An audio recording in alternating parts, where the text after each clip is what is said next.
Okay, videos, previews. I clean the cylinder. I even add a regulator. It needs to be within 0.2 of pressure according to the manual. I did a procedure to release the tool clamp and unclamp because it was stuck. It's very easy to follow. If you got any question, I can send it to you. I got it. I have copies, PDF. Now it's working again.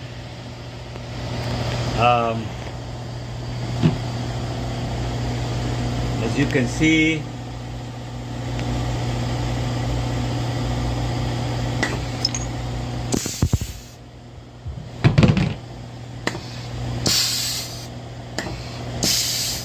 so